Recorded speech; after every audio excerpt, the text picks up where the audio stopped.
evening, everyone. Welcome. I call this meeting of the Washington County Board of Education to order. We have all members present, so we do have a quorum. At this time, Board Member Darrell Evans will lead us in the Pledge of Allegiance, followed by a moment of silence. I pledge allegiance to the flag of the United States of America and to the republic for which it stands, one nation, under God, indivisible, with liberty and justice for all.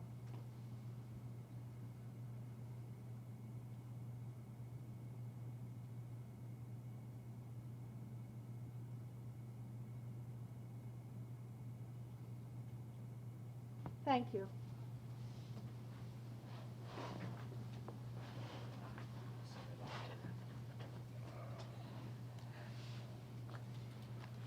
Is there a motion for approval of this evening's agenda? So moved. Thank you, Mrs. Murray. Thank you for the second, Dr. Zentmeyer. Is there any discussion of the agenda? Any questions? All those in favor of approval? Okay, we have 7 affirmative votes and the student member concurs. So our agenda has been approved. This time we'll have approval of the minutes. Yes, Mrs. Williams, I move for the approval of the closed session minutes dated Tuesday, September 7th, 2021. Thank you, Mr. Gesser. Is there a second? Second. Thank you, Dr. Zentmeyer. Are there any additions or corrections to the minutes, the business meeting of September 7th, 2021? Okay, then we'll move to the vote. All those in favor of approval? All right, we have 7 affirmative votes. The student member concurs. Those minutes are approved. Mrs. Williams, I move for the approval of the business meeting minutes dated Tuesday, September 7th, 2021. Thank you, Mr. Bedford. Is there a second? Second. Thank you, Dr. Zentmeyer. Are there any additions or corrections to the minutes of the closed session of Tuesday, September 7th, 2021? No? All those in favor of approval? Okay, we have 7 affirmative votes. Both sets of minutes are approved.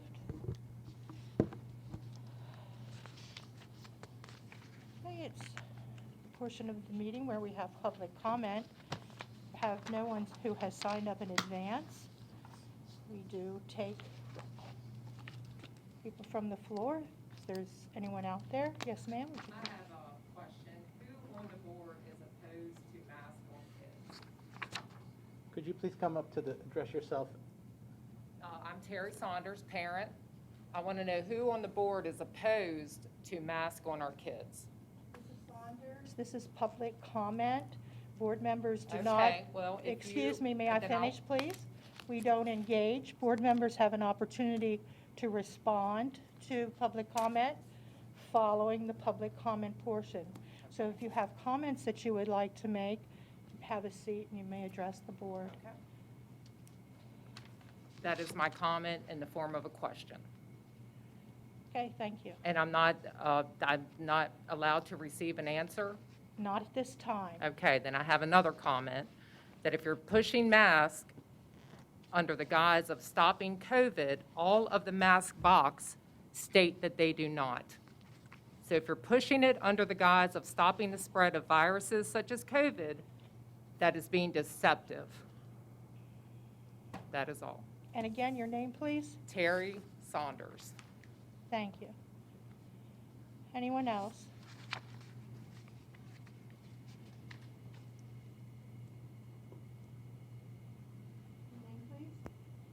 Hello, I'm Chris Detro, and the last time I was here, I had a mask pledge for you guys to sign in solidarity with our kids. That would be start the time the first child in Washington County was picked up and end the time that the last child was dropped off.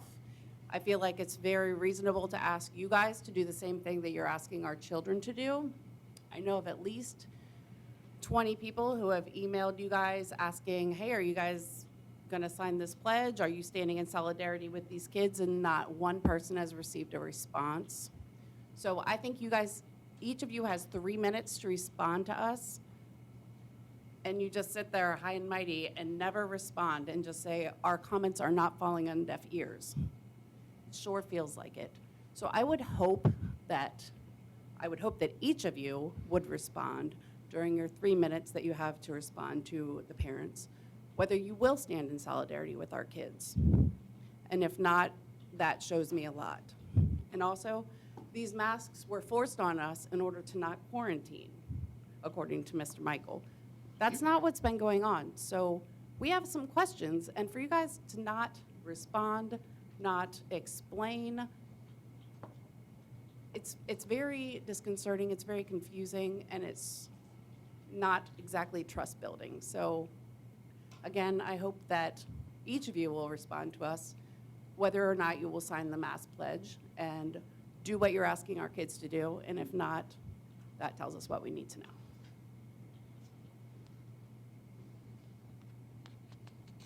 Anyone else?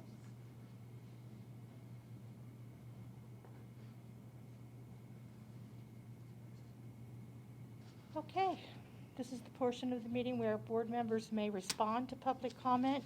Each member has 3 minutes, should he or she choose to respond. Mr. Gassford? Yes, I think the last meeting, I did indicate in my board member comments that I was not for masks. Thank you. Anyone else?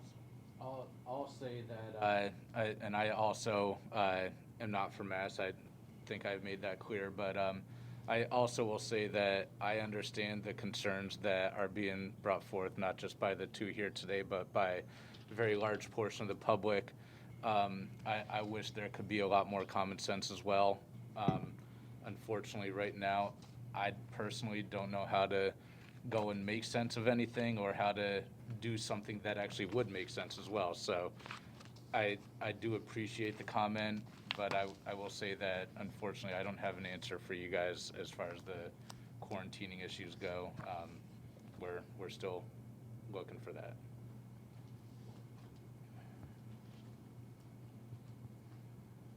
Mr. Gupta? I don't have anything.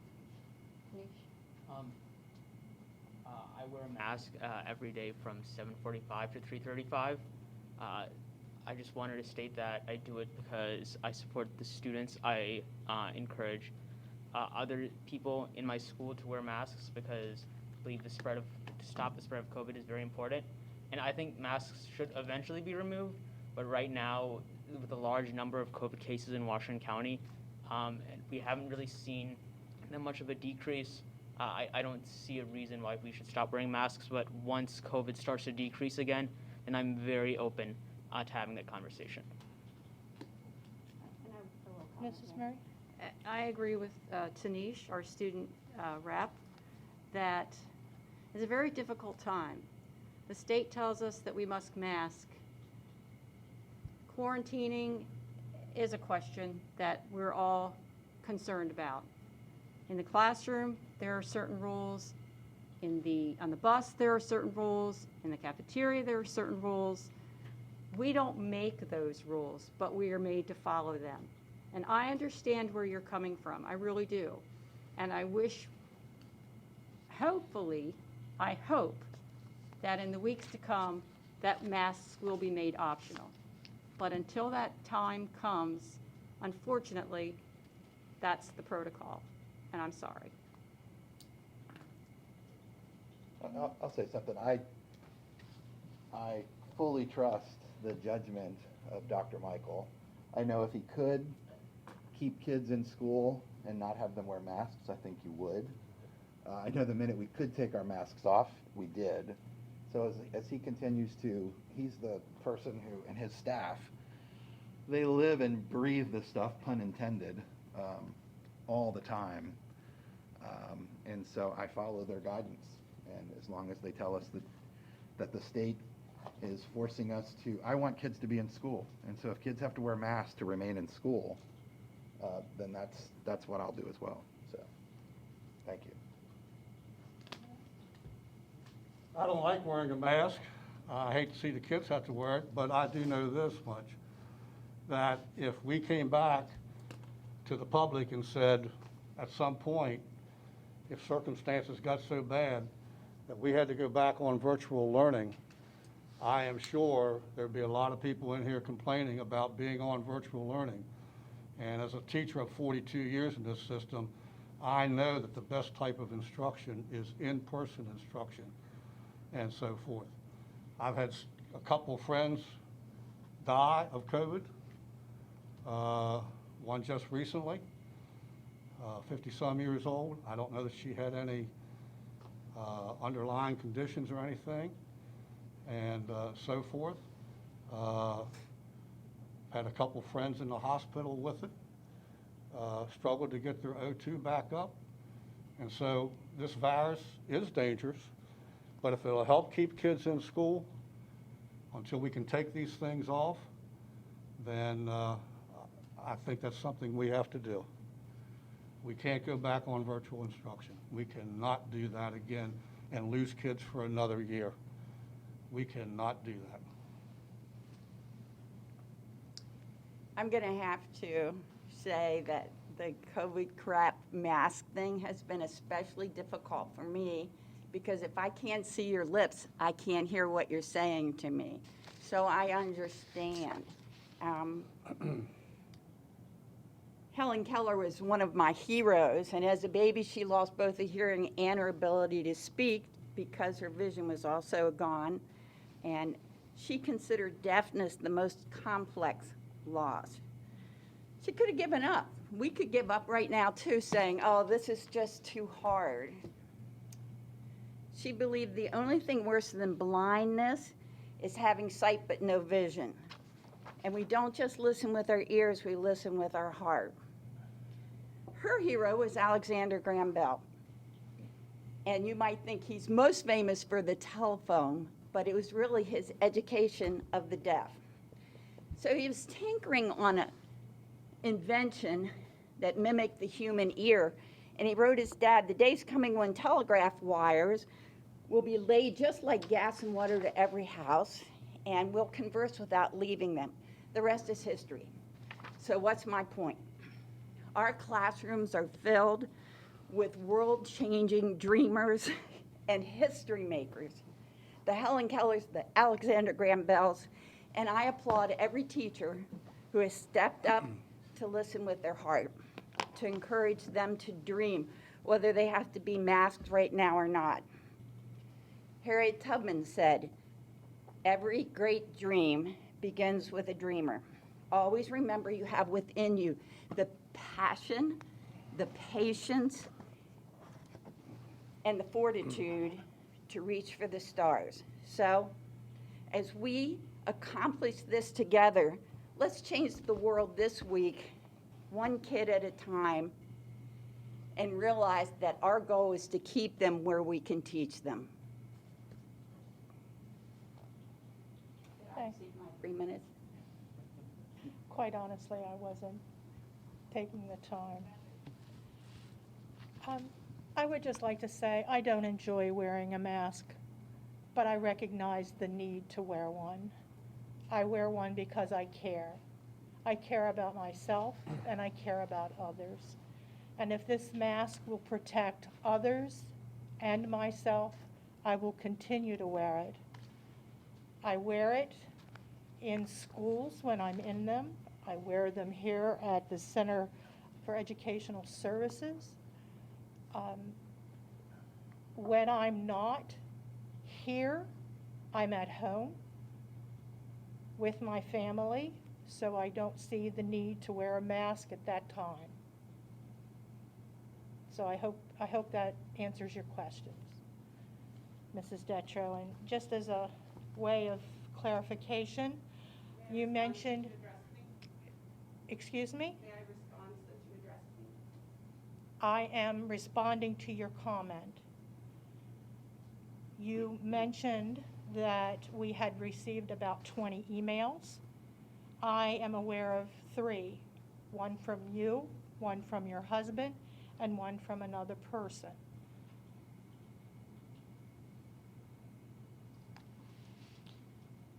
At this time, we have no old business, so we'll move to new business. Our first item of new business is the consent agenda.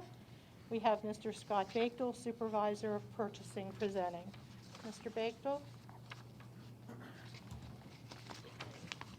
Good evening, President Williams, members of the board, Dr. Michael. Tonight, I have 8 items for your review. These items were reviewed by our Purchasing Review Committee and are being recommended for approval. And staff is here if you have any additional questions. Thank you, Mr. Bakdal. Is there a motion? So it says here gym audio visual installation at. Mr. Gupta, we need a motion, a second, and then we'll open the floor for discussion and questions. Okay, I can make the motion. please. Madam President, I move to approve the awards and renewals for Employee Assistance Program Administration to Inova Employee Assistance at an approximate annual cost of $42,930. School buses renewal to American Bus Sales and Service at the unit prices listed. Heating oil and delivery to Petroleum Traders Corporation for transport delivers at the bid factor of .0299 per gallon, plus the weekly Opus wholesale price per gallon, and to AC&T Company, Inc. for tank wagon delivers at the bid factor of .1795 cents per gallon, plus the weekly Opus wholesale price per gallon. Portable classroom improvements at 5 schools to Milton Stamper Builders at a cost of $655,000. Gym audio visual installation at various schools to Audio Video Group LLC at a cost of $66,207. Firewall hardware purchase with maintenance and support at a 5-year total cost of $1,604,013.25. Professional design services cafeteria addition at South Hagerstown High School to Profit and Associates Architects at a cost of $87,105. And a timekeeping system to UKG at a 3-year total cost of $610,590. Thank you, Mr. Bickford. Is there a second to Mr. Bickford's motion? Second. Thank you, Dr. Zentmeyer. Questions or discussion? Mr. Gupta? Question about the gym audio and visual installation. What is being installed at these schools specifically, if you know? So it's a camera system to be able to stream events in the gym, similar to the systems that were installed at all of the stadiums this past fall, yeah. And then is this to be used in like volleyball games and events like that? Correct, yeah. Whatever would be going on in that gym would potentially be able to be, recorded, streamed for volleyball, basketball, or, any presentations, I guess, that would happen in gyms as well. Thank you, Mr. Gupta. Any other questions? Yeah, I have a couple of questions. For the school buses, are they being replaced because they are no longer serviceable as defined by state law, or are there some mechanical issues that it just doesn't make sense to fix them anymore, or a mixture of both? I believe it's the latter. It's the cycle. Mhm.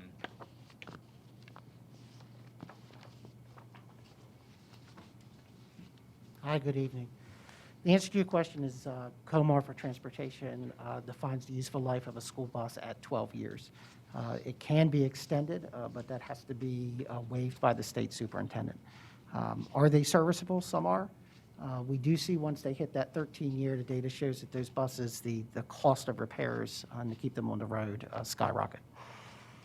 Thank you. And then for that firewall, I know last year we had issues, and I think I've asked this question before, but I quite frankly don't remember the answer. Is this going to be something that helps address some of the issues we had with connectivity at the end of last year? It was a question about a firewall. I don't think that's. Yeah, that's not you. That's not me. Oh, Have sorry. Joe come up. Thank you. Brian Johnson doesn't get here very often, but Brian Johnson's our supervisor of transportation. So in case you didn't know Brian. And Joe Allen has been here before, but Joe's answering the next question here for Scott. I am Joe Allen, Executive Director of Technology. And to answer your question, yes, this firewall will help prevent the issues that happened last spring. Excellent, thank you. And then I guess my last question is, for the timekeeping system, is there something that is currently in place right now that we're using, or is this something new that we're adding currently?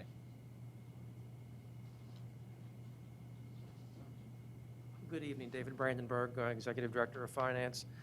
We currently have a time system, a time card system, where employees can enter their time manually at any time that they want to during the week. This would be more like a punch system where we would have a badge reader at key locations at various schools, and so we have never had something like that before.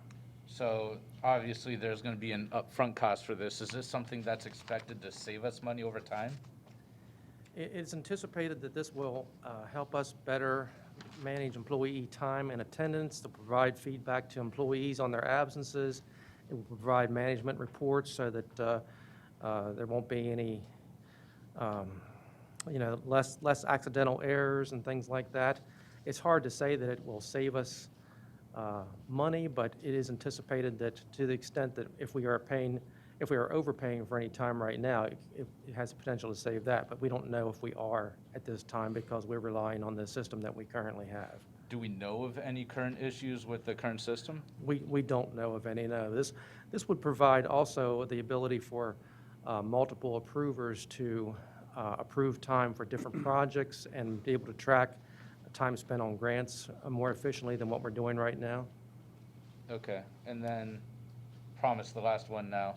I was looking at the quote that we received, and there was something in there, trying to find the exact, so there's two things, the optional UKG ready leave / FMLA and the ready time for school bundle.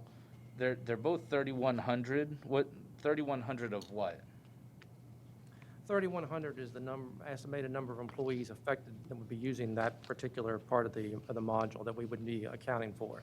So that quantity, the pricing is based on the quantity of employees that we have using that. So, if we get a more precise number, that could wiggle a little bit, but that's what we estimated would be the number of people that would apply to.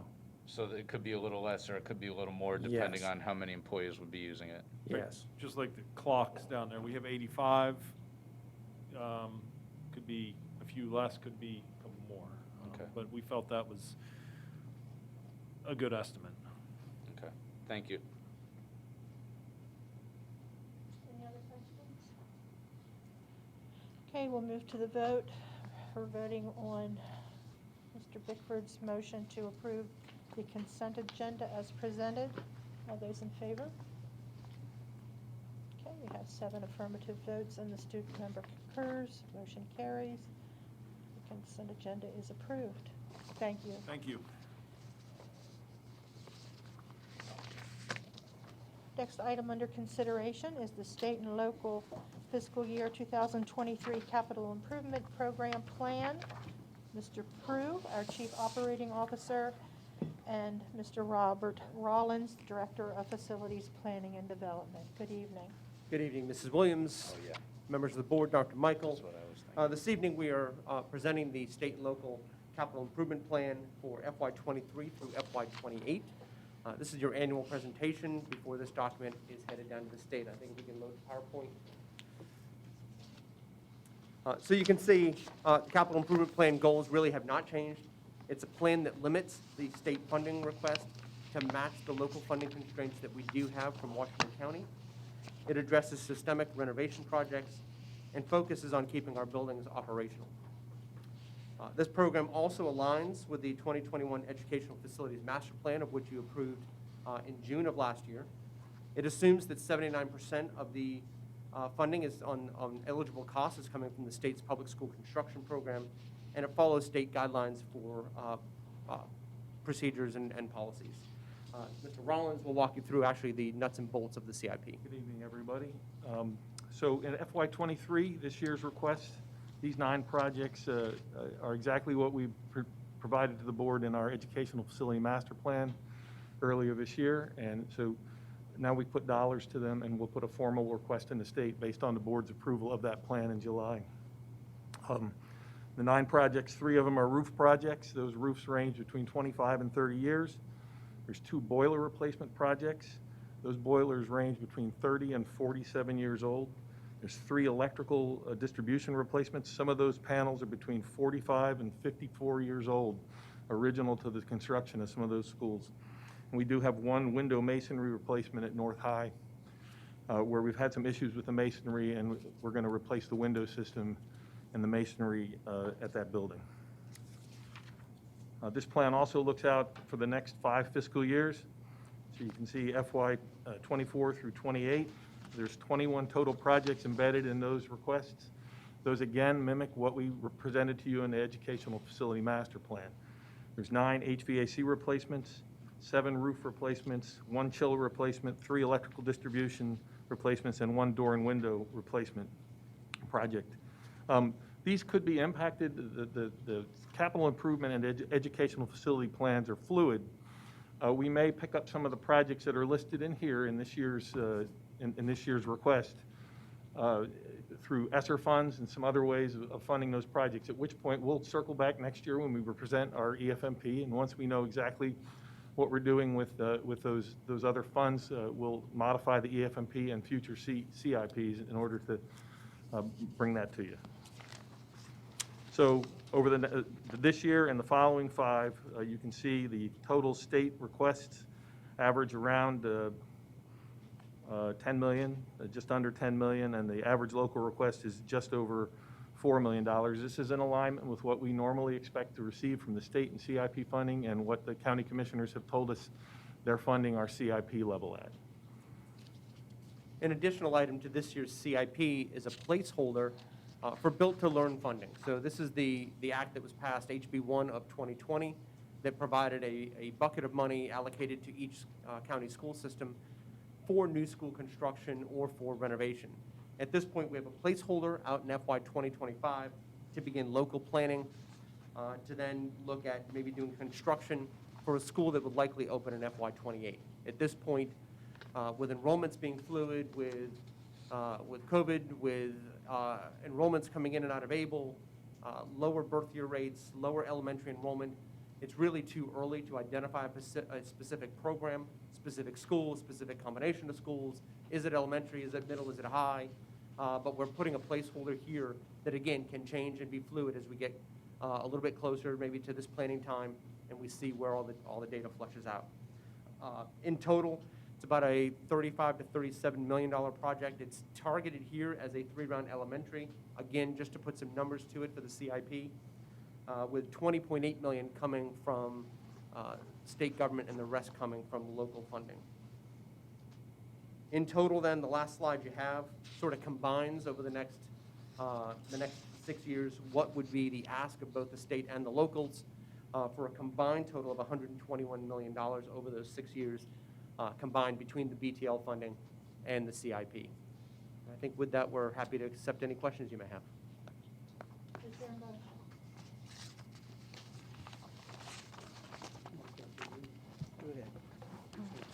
So moved. President Williams, I move to approve the state and local FY23 capital improvement program plan. Thank you, Mr. Evans. Is there a second? Second. Thank you, Dr. Zentmeyer. Questions or any discussion? You have a couple questions. Williamsport High, replacing the roof there. There was a new addition added in 2015. Are we going to replace that portion of the roof at the same time, or are we going to wait until that useful Probably life not. is done? We'll reevaluate its condition, but in all likelihood, that roof will stay as is. Excellent, excellent. And then the electrical system at Williamsport High, well, I guess there's a couple of them that we're doing that with. Are those, I guess specifically at Williamsport High, is the emergency generator required, or is that something that's there because of prior issues with the age of the current system?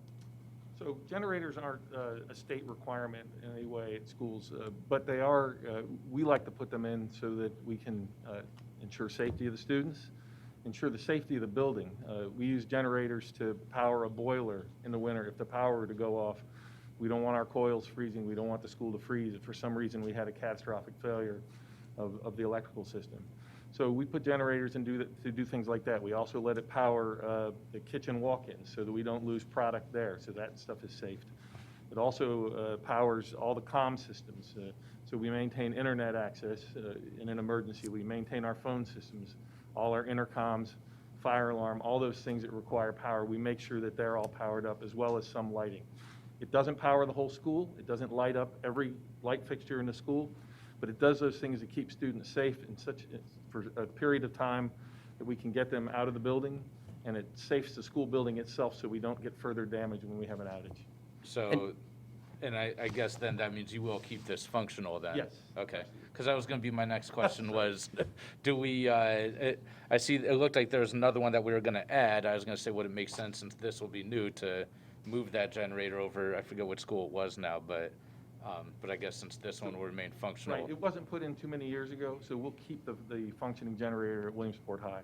Excellent. And in some places, we've partnered with Maryland Emergency Management. They like to see school locations that have generators. So when you do have, let's say, a weather emergency, schools sometimes can be shelter locations. Williamsport's in a unique position at the junctions of 70 and 81, that if there's an issue on the interstates, schools are closed, and there are people stuck on the interstate, that's a location that can be opened as a shelter because it does have a generator. Right, when we put that generator in, we also included a docking station to be able to bring in even a larger generator, power more parts of the school, such that if a shelter was needed, we could operate the entire kitchen. And we had the health suite powered up and some classrooms in case we needed to expand our shelter capabilities. How long do the generators last for on one outage? So they have, I don't know the exact run time, so I don't want to make it up. They have about a 250-gallon diesel gas tank generally, or in the case of Williamsport, it might not be. Sometimes we are able to power them with natural gas, which means they can just keep running. If it's a diesel, we would have to bring fuel probably 24 to 48 hours, if I'm guessing. And I can get back to you on that. I'm going to take a stab that one is diesel because we only brought natural gas there in the last year to the Williamsport High School and Elementary campus. That was more out of curiosity, but Yep. I appreciate it. Thank you. Move to the vote. On the motion, the motion is to approve the state and local fiscal year 2023 capital improvement program plan, known as the SIP. All those in favor? Okay, we have 7 affirmative votes, and the student member concurs. Motion carries. Thank you, gentlemen. Thanks, Thank you. everyone.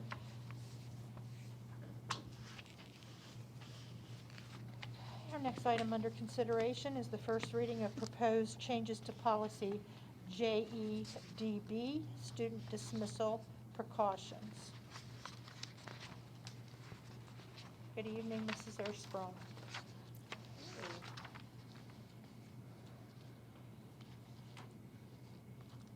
Good evening, Madam President, Dr. Michael, and members of the board. The Policy Committee is conducting a comprehensive review through an equity lens of the student section of the Board of Education's policy manual. The committee conducted a review of policy JEDB concerning student early dismissal at its work sessions on April 27th, May 25th, June 8th, and August 31st. I will note that the Board of Education previously approved a first reading of the policy on June 15th, and it received comments from stakeholders on the proposed changes. The Policy Committee was unable to meet again until August 31st to discuss the comments, and at that time, made minor changes to the policy to address some of the concerns identified by community members. Because of the amount of time that has passed since June 15th, the board must conduct a first reading of the policy again. Board Policy BG, entitled Policy Setting, only allows 8 weeks between the first and second reading of proposed changes to a policy. It's important to note that the proposed changes to the policy do not change the current procedures that are in place and have been in place for several years for early dismissal. The purpose of the proposed changes, which I will review, is to align the written policy with the current practice. Currently, the policy does not require requests for early dismissal prior to the end of the regularly scheduled school day to be in writing. It also permits telephone requests for early dismissal.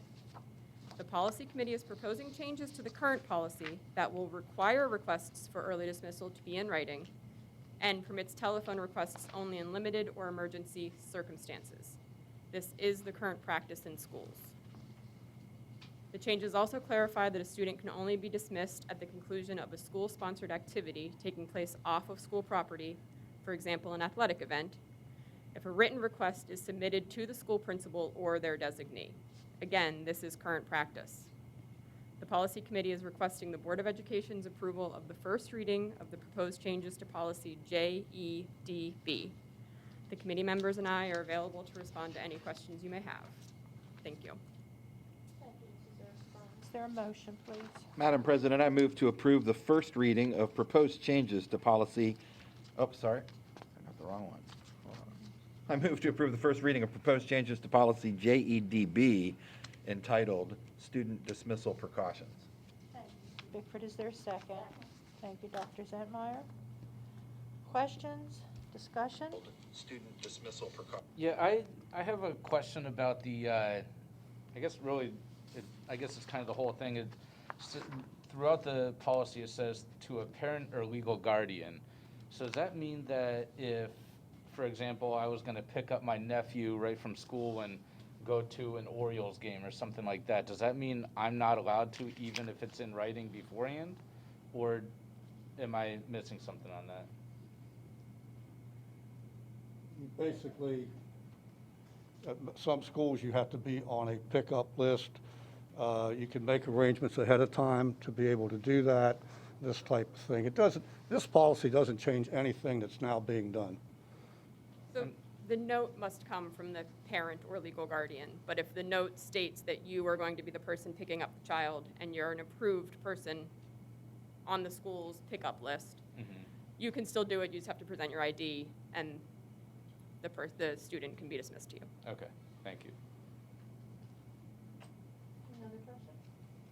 The only thing I was going to say is many of the comments that we received really were people wanted to just clarify because they thought that the principal had to approve every request, and we really wanted, so we changed the language because a parent has the right to remove their child from school, but the principal needs to be informed about it. So most of our language was really to avoid that confusion.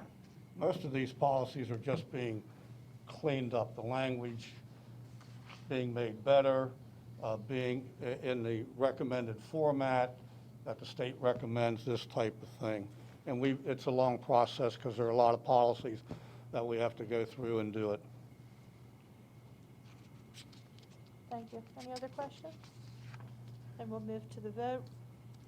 We're voting to approve the first reading of proposed changes to policy JEDB entitled Student Dismissal Precautions. Let me say that again. Student Dismissal Precautions. All those in favor? Okay, we have 7 affirmative votes. Student member concurs. So the first reading has been approved.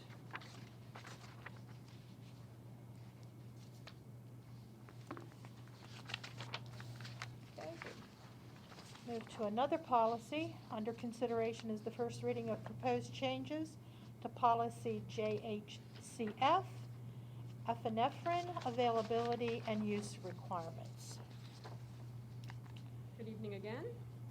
Once again, the policy committee is reviewing through an equity lens the student section of the Board of Education's policy manual. The committee conducted a review of policy Jhcf concerning epinephrine availability and its use at its work session on August 31st. Changes to policy Jhcf include placing the policy in the correct format and adding language that authorizes the purchase of auto-injectable epinephrine and language that addresses personal liability. The policy committee is requesting the Board of Education's approval of the first reading of proposed changes to policy Jhcf. Once again, the committee members and I are available to respond to any questions you may have. Thank you. Thank you, Mrs. Earl-Sprung. Is there a motion? Madam President, I move to approve the first reading of proposed changes to policy JHCF entitled Epinephrine Availability and Use Requirements. Thank you, Mr. Bickford. Is there a second? Second. Thank you, Dr. Zentmeyer. Questions? Comment? Any discussion? Comment I would have as chair is to say that the last time this was reviewed was 2012. Similar to what Stan said, this brings us into line with Maryland law and as well as current procedures. So really nothing changes, and we're abiding by the law of Maryland. Mr. Gupta? I'm not sure if you know the answer to this, but do you know how many times epinephrine was used in the last school year? Or sorry, previous school year? I don't know the answer. Okay, thank you.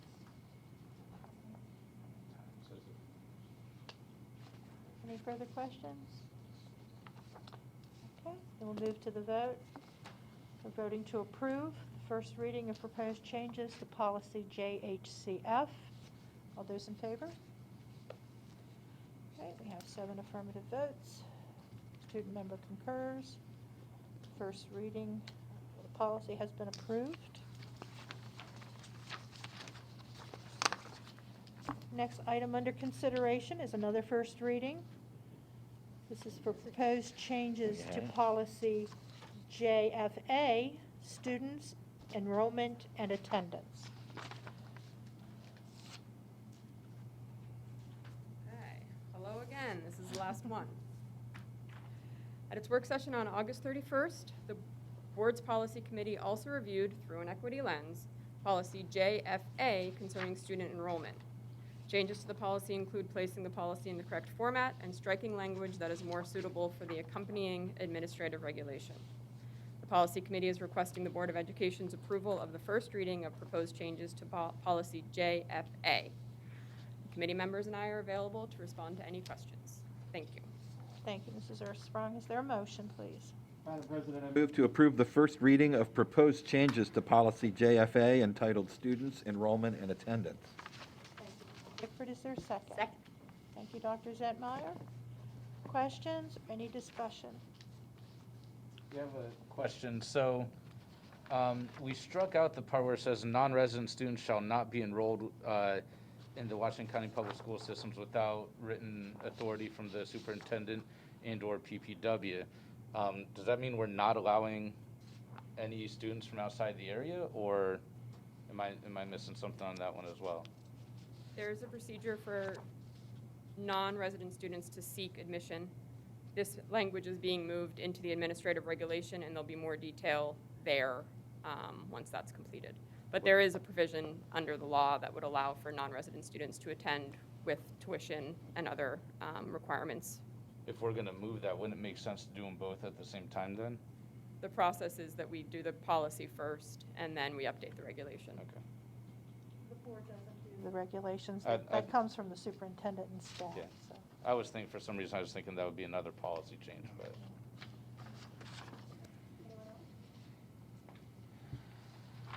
Okay, we're voting to approve the first reading of proposed changes to policy JFA entitled Students, Enrollment, and Attendance. All those in favor? Okay, we have 7 affirmative votes, and the student member concurs. Thank you, Mrs. Earthsprung. Thank you. Have a wonderful evening. Thank you, you too. Right, that concludes our new business for this evening. We'll move now to the superintendent's report. Dr. Michael? All right, thank you, Mrs. Williams, board members. Tonight, we want to recognize Hispanic Heritage Month. It runs from actually September 15th through October 15th. We have many people of Hispanic heritage that have lived in Washington County their whole lives and for a long period of time. But we also have many of our students here in Washington County that have moved into the area over a period of time. And I thought we would celebrate the diversity of our community a couple different ways. We have several videos we'll be showing over the next month. And one of those I'd like to share with you tonight. I know that you're aware of the International Welcome Center here in Washington County. We have it housed at Pangbourne Elementary School. And I don't think I can say anything better than to watch the video tonight. It kind of shares its own story and how it relates to our recognition of Hispanic Heritage Month. So with that, I'll ask Aaron to go ahead and roll the video.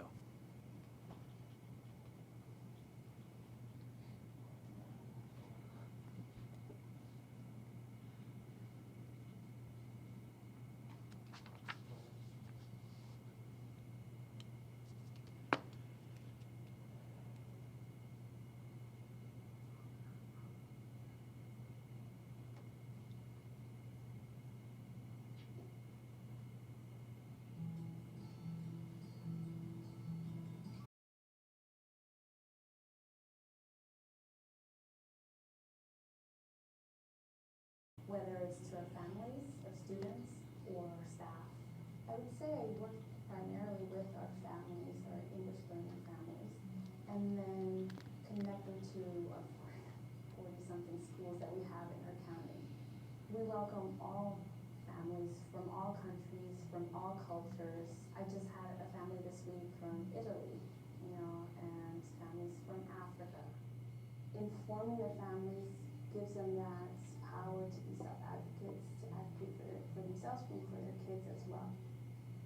I was born in El Salvador. I think about my parents and the kind of help that I would have liked them to have had when we were kids, because we served as their interpreters growing up. I understand the troubles that have come with that. That part is very fulfilling, being that help that I knew my parents needed and now doing it for other families.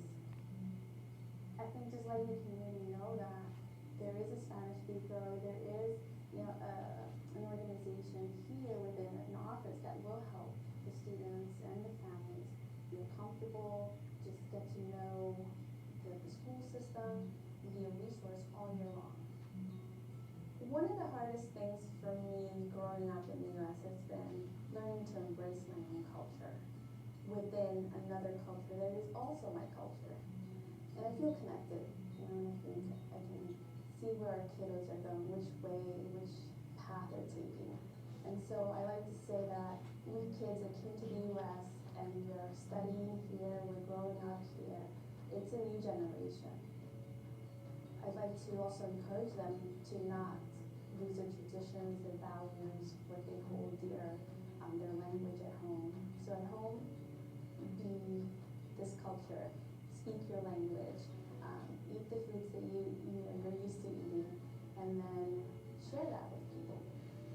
I would like the families to know that they're not alone, that they have the support, that there's somebody in their corner as well who's willing to help them with whatever they need.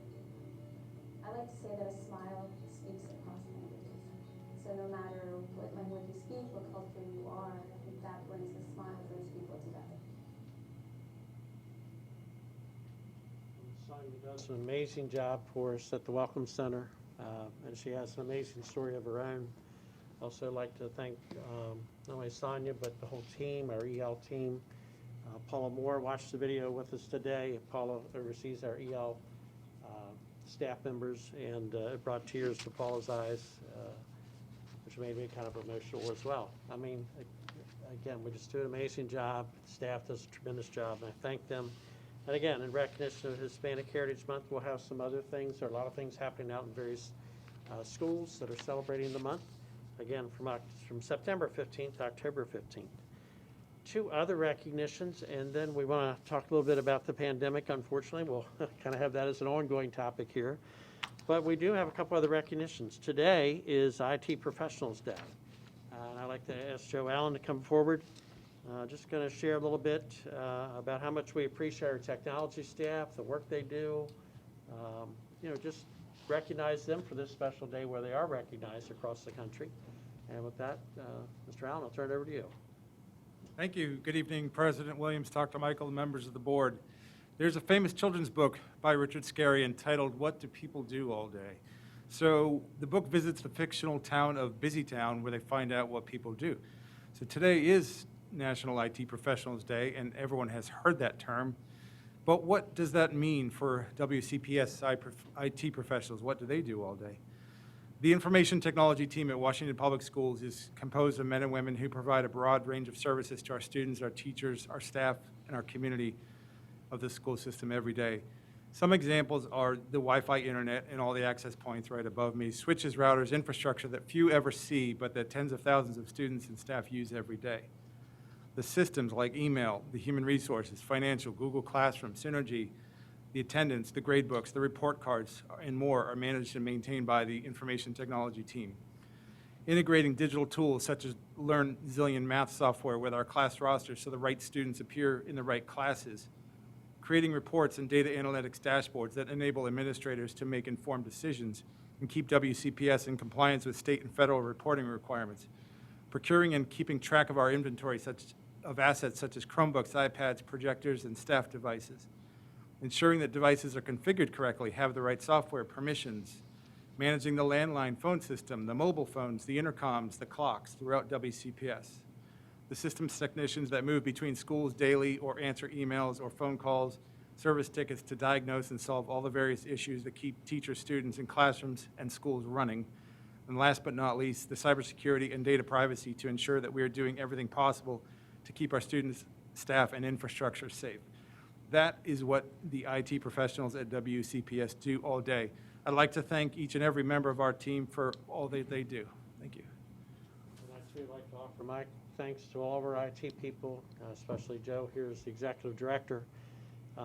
Joe's really organizing quite the team, and we're very proud of our IT team and the efforts not only daily to keep us up and rolling, but especially this last year with distance learning, just a tremendous amount of effort to get that team up and rolling. Joe kind of came in the middle of it.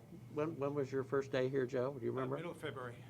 Middle of February. So I kind of come in midstream in the middle of all this. So he's come a long ways, and the team's doing an amazing job. And I just want to offer my thanks and congratulations on this IT Professional Day. Thank you, Joe.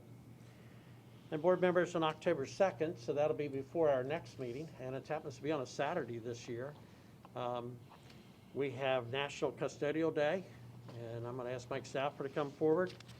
Mike's going to share just a little bit about our custodial team. They have done a stellar job, men and women that work throughout our system, the whole variety of things, similar to what Joe just kind of went through. It's just described on a different atmosphere for our custodians, but they have kept us up and kept us going during COVID and continue to work extremely hard to keep our areas clean and keep us safe. So National Custodian Day on October 2nd. A big thank you to all our custodians, and Mike, share a little bit, please. Good evening, President Williams, members of the board, Dr. Michael. As Dr. Michael said, National Custodian Recognition Day is on Saturday, October 2nd. So we won't be in school then. So we want to make sure everybody recognizes their custodians before that day.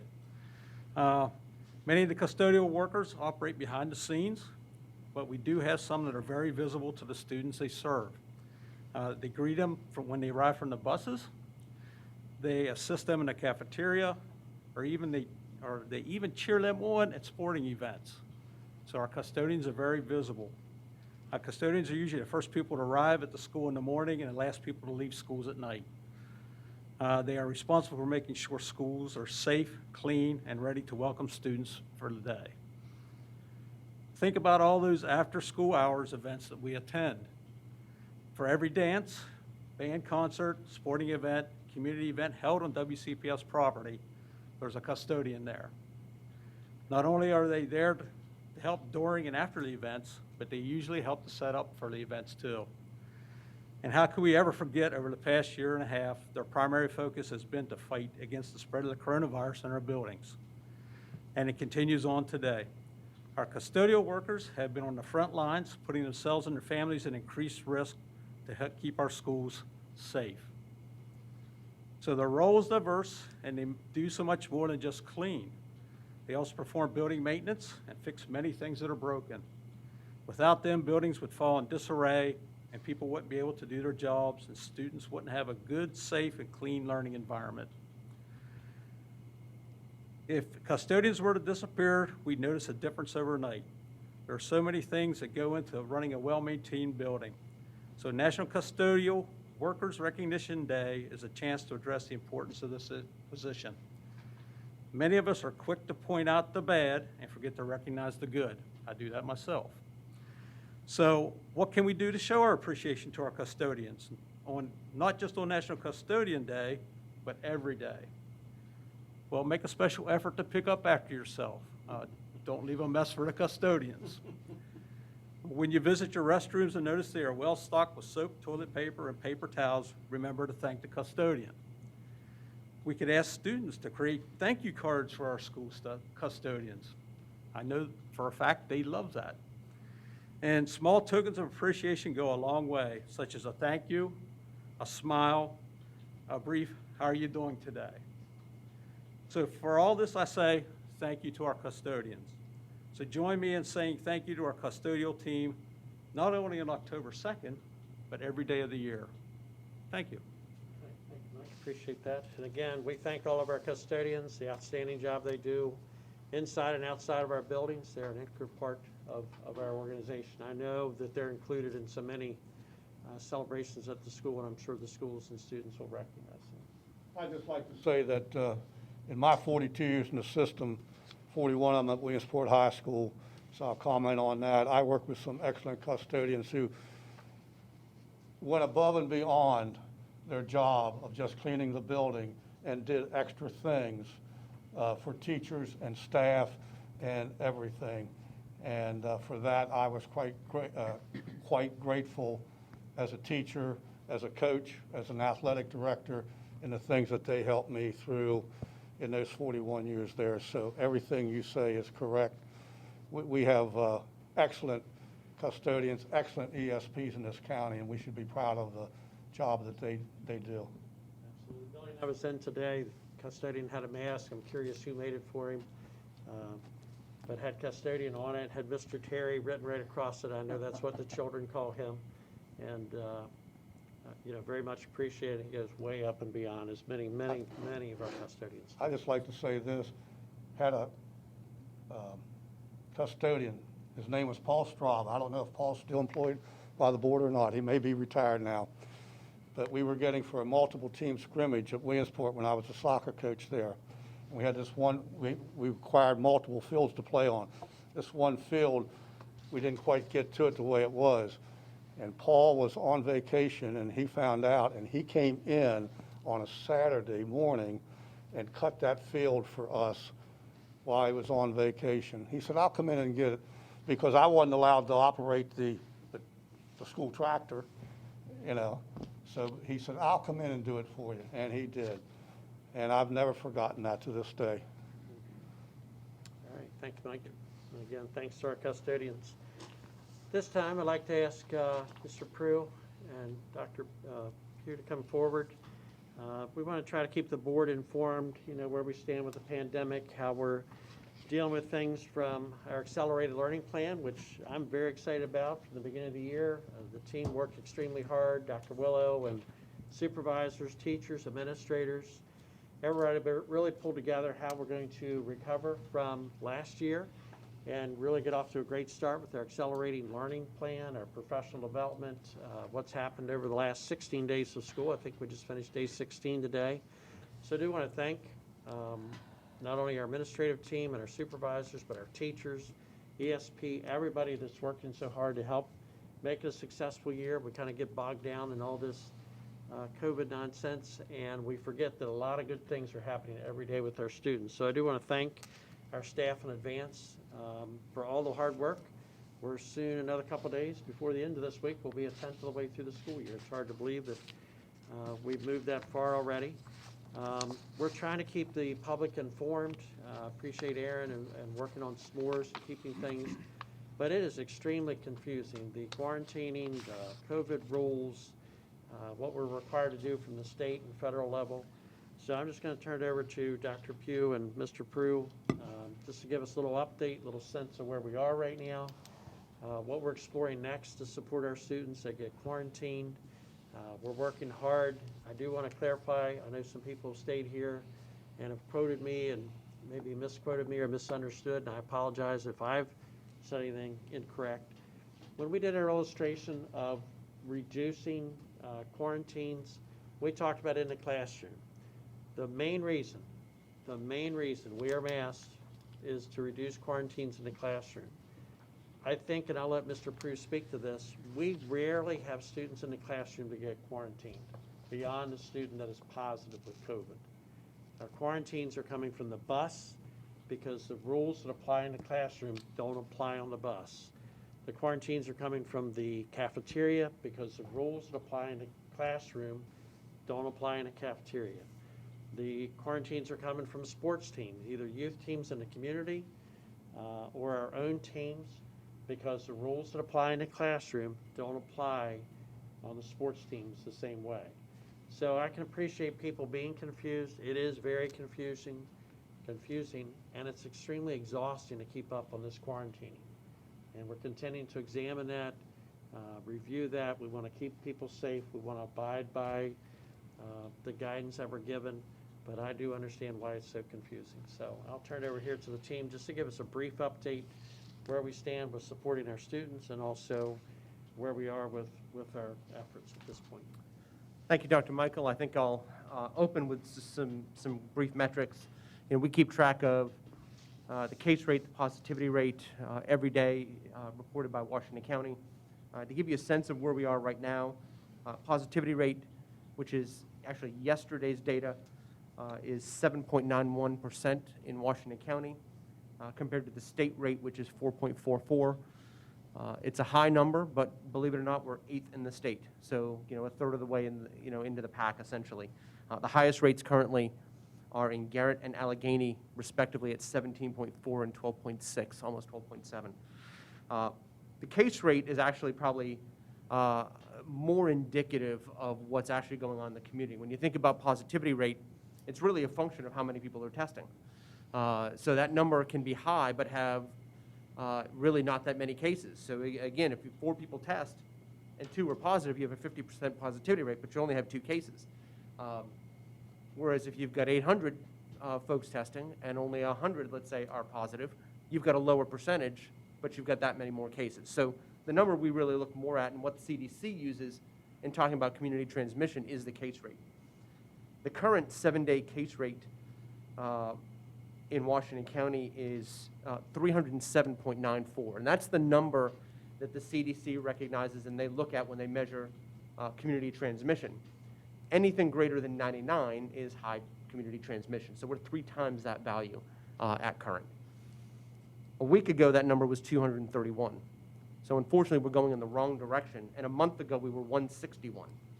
So we've doubled where we are in the last month. Since school opened, that number actually has doubled. I'd say the first week of July, I'm not even sure that number made 10. Yes. Yeah, in what I'll call the dead of summer, really in July when our positivity was less than 1%, our case rate probably over a 7-day period was 10, 15, because you were only really having, a case or 2 per 100,000 on any given day. So that gives you a sense of where we are. And while the state, we don't necessarily track the 7-day rate, and I didn't go digging in the CDC charts for Garrett and Allegheny.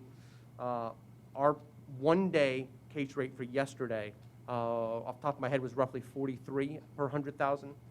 The highest in the state, again, are Allegheny and Garrett in that order at 76 and 68, and the state's rate is 20. So again, we're more than double the state's rate per 100,000. In terms of cases and quarantines, I know Mr. Stoner provided some data a week or so ago, and we're sort of back and forth, and please understand that we're sharing data, they're sharing data with us, we're sharing data with them. It's not always real time. So sometimes, I could report a number right now that perhaps they've got a slightly different number in terms of where each of us is in tracking the cases in Washington County. Through about lunchtime today, when I pulled the data, we have, since the first day of school, 364 positive students and 638 quarantines. Now, there's still contact tracing going on some of those 364 students. But again, approximately 2 quarantines per student, which truthfully is a great number. I think, when Mr. Stoner spoke last week, I think we were actually less than 1 per positive. And I think, again, I think we were in a mixed transition in terms of cases we had, cases he didn't have. Because he's got the positives right away. We're contact tracing. He may not have the quarantines based on how quickly we're getting the quarantine data over to them. I'm willing to really, I think, answer any questions you have on what quarantine looks like, what contact tracing looks like. There's a lot of questions. It's a difficult and timely process, or time-consuming process. Specifically speaking, I saw a good question from a community member this evening that came in through a principal, which was really about, wait a minute, so you're telling me today that I'm a close contact, but I can test tomorrow and be back in 2 days. I thought it was a 7 or 8 day quarantine. And it really comes down to, when was the date of your child's exposure? When did we find out about a testing? There are cases, truth be told, There are cases where someone is symptomatic in school, they miss a couple of days of school, then they test, and depending on where you're testing, kudos to the Meredith site on Creighton Boulevard and the Meredith lab. They are still, with the number of cases we have, turning around test results in 8 or 10 hours. But some of the urgent cares are 48 to 72 hours. So before that case actually gets to us, it's probably been 5 or 6 days since that child has been in school. So the quarantine window in some cases may be a day or two for a student based on the guidelines. And I'm happy to answer any questions you have on the guidelines. And maybe what I'll do is I'll segue to Dr. Pugh. She can talk about maybe the continuity of learning for quarantine students and some of the plans we have in place, and then we can circle back for questions. Right, so we submitted our reopening plan, and we actually are the first ones in the state back on August 9th. And we received feedback on the September 9th. And the feedback was no one in the state's plan was approved. And the reason that none of the plans were approved was because there was a new requirement that they added.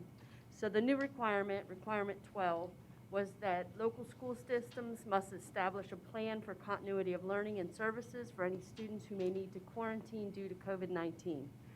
And then they have very specific things that they're looking for in your plan, including communications with the families to plan out what is available, what is accessible for the student, including providing access to learning and access to assessments, access to assignments, support for learning, and then a follow-up checkup to make sure that the student actually did learn.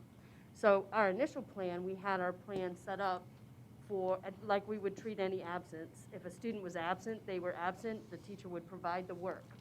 We did ask our teachers to put the assignments in Google Classroom so the student could, who's well at home, could access the student work ongoing as the time went on. So we went back to the drawing board, and on the 10th, the day after we got the feedback, we met with our association leaders right here in this room and just did a brainstorming of what that would look like. Based on all of the indicators that the state is requiring, how can we best make sure our kids learn? That's really what it was. How can we make sure they have access to instruction, the supports that they need, and that we're communicating with families to make it possible for students to access? So then on the 13th, we took a draft, this draft, to principals and said, what do you think? Can you do this? This is sort of what we were thinking about what everybody's role is and what our ultimate goal is. And of course, they gave feedback. So then we reviewed the chart again with the associations on the 16th. We had sent it to them previously with the revisions that the principals requested and the clarifications really in the process.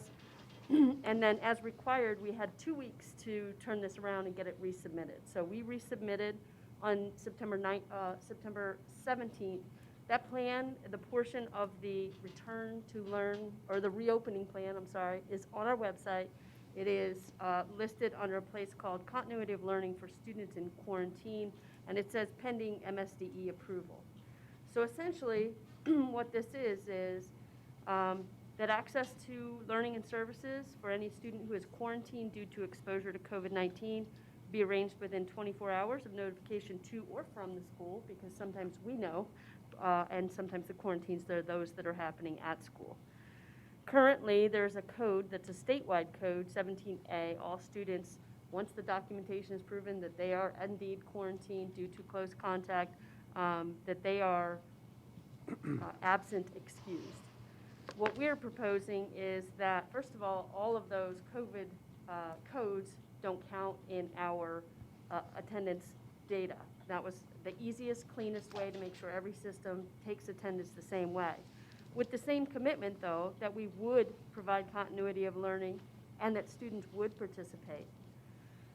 So the parent and guardian would communicate to the staff at the school, and there would be an initial check-in, and it explains sort of the information that would be exchanged there between the family about their ability to access technology, about what they're able to do if they need to come to school and get books or what's available.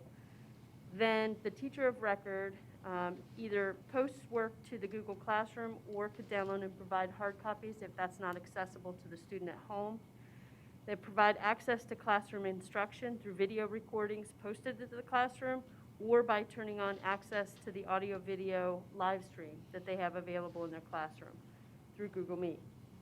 And then provide feedback and score the work so that the student knows whether or not they're understanding the work, and providing instructional support as needed, including arranging for before, during, or after school upon return to school, if that's the only possible way to do it. The students would be logging into their Google Classrooms. They would participate in instruction, either by watching the video or listening to the instruction. They do need to communicate needs and questions to their teacher, complete and submit the assignments, communicate any need for additional assistance, and then take any assessments that they need to do. And then service providers, we are required to, if a student is straight absent, we're not required to provide those services that would come in an IEP or through a 504 or through an English learner program. But we know if we're going to provide access to instruction, that there are some of those supports that will need to be delivered. So basically, the case manager in those cases would participate in that initial check-in for students who receive services. Currently, we have individual continuity of learning plans for every student with an IEP that were developed last year with families about what services were possible to provide in a remote environment. So we need to review those and make sure they're still appropriate, still accurate, that those services can still be delivered, determine that they can be provided, and that the student's able to access them. And then if students cannot be provided or the student cannot access, services would be provided upon return if we're counting them as having participated in continuity of learning. English learner services are provided virtually or upon return. And then on a return check-in, there'll be contact made to the school and discuss the learning progress, the outcomes of the student, or the need for additional support. So I must say, none of this has been approved yet. This is our best attempt at trying to provide access to instruction and support for students as they're remotely learning and differently from last year. We want to continue to work with our teaching staff that have to implement this and keep up on this. You know, it's not, a lot of staff members so far haven't had a single student quarantine. And we have other staff members that have one student out, and about, you know, we've only been in school 16 days, but about the time that student might get back, another student goes out, or might have multiple students out. So we need this approval back from the state. We need to continue to refine this process. We have had a plan and had details to our plans. We're going to have to just continue to refine it and again see how big the challenge becomes of a quarantine. So with that, I think all of us would be glad to entertain any questions you might have. Colleagues, questions? Mrs. Murray? Mr. Prue, you said, I have a question about quarantine. Say a student's on the bus and they're next to a child or close to a child that has COVID and they have to quarantine. Could they get a rapid test?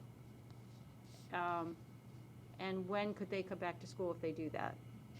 So the rules that CDC, which then MDH, Maryland Department of Health, has approved for schools to use, is that a student could receive a rapid or PCR test, whichever, on or after the 5th day from exposure. And if that test result is negative, they can return after day 7, so essentially on day 8. Okay. Without testing, it's a 10-day quarantine with return on day 11. Without, right, correct, without, as long as they remain asymptomatic during that period. Right. Okay. And Thank you. if you'd indulge me for one moment, I'd like to provide a thank you. I think it's an appropriate time to thank the COVID response team, of which a lot of the staff is really new, including 3 that just started in the last 2 days. But you know, that team essentially is answering emails from 6 a.m. to 9 p.m. or later, Monday through Thursday, 6 a.m. to about 5 p.m. on Fridays, and then again on Saturdays and Sundays all day, where they're all kind of chipping in a few hours here and there all weekend. And truly, we're inundated. And the phones are ringing, and we can't get to all the phone calls, and then they're calling health rooms. And so really just a kudos to the COVID response team, most of which are temp clerical staff, and a cadre of administrators that are filling in on top of their regular day jobs. And then our school nurses are doing yeoman's work out there. I know they feel underappreciated right now. I know they feel like they're being slaughtered, for lack of a better term. I know it's an awful term to say, but their phone's ringing off the hook. They're not having time to take care of the child in front of them with everyone calling. And some handling some of the quarantines they are. And then, of course, our school admin teams and the clericals that are working through that contact tracing and our transportation team for pull and bus video.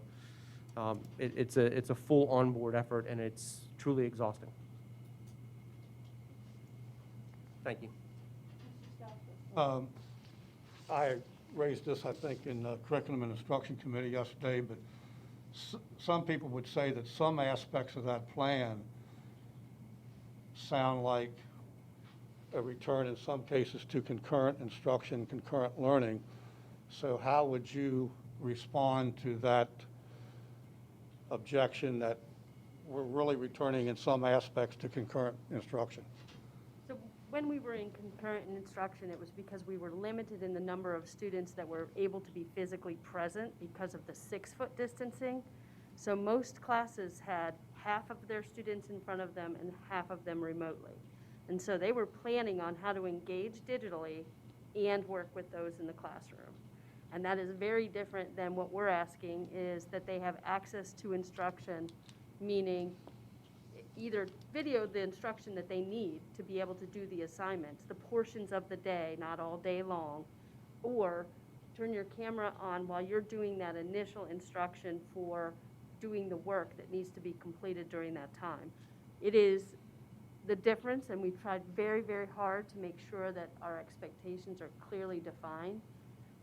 Our goal is to provide access to instruction. What does that look like? And how can we make that right for students? So it is live stream, audio, video. So it's not the same interactive, I'm engaging half my students online and half my students in front of me. This is, I have a laptop on the table and the camera is on so the student can see and hear the instruction. Does that make sense? Just thought I'd pose that question. Okay, thank you.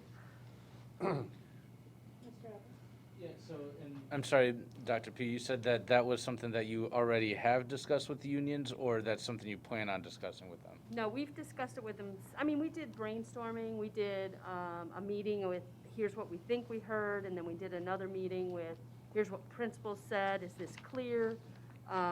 So that's sort of the process. It's been a back and forth, evolving, trying to make it something that is easy to do without being too burdensome on anybody. Because, you know, I mean, there were even suggestions of we should have check-in, check-out, we should check in electronically, we should have the teachers record percentages and portions of the day, and we said no. What we really want to do is keep our kids learning. We want them to have access to instruction, right? They need help learning, and keep up. It's on us to keep them up. And then we want to be able to document at some point the student did, we provided it, and the student did participate for the time period without looking at periods and different courses, just trying to keep it simple. And, sorry, one more question. And I appreciate that, thank you, and thanks for the associations for being willing to work with us on that. I guess my last question is, I thought personally that Earl Stoner made it pretty clear last time that there was no law in place that required us to do the quarantining or the whatever it was, but I thought I saw an email maybe a day or two afterwards that maybe contradicted what he said.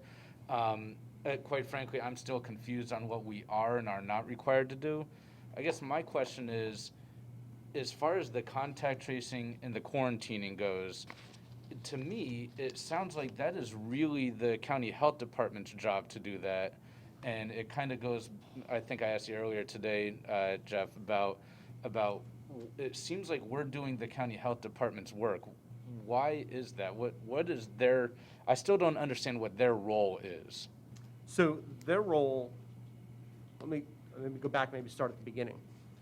Dr. I think your first question is we actually asked the very same question last week when we were on a conference call, Dr. Pugh, Dr. Willow, and I, with senior staff at MSDE, because we've heard some of the same things. School systems can create their own plan. MDH and MSD issued a joint document on August 13th. It's on the state's website. And it says things like schools should contact trace. They should work with their local health department to do blah, blah, blah. They should follow quarantine rules, all of those things. It's all a lot of shoulds and woulds and coulds. So we specifically asked the question, we are hearing that we can create our own plan, but can we differ? If we decided we want to do a quarantine rule that is less than what's identified in this document, is that possible? And the answer was no, you were to follow the document.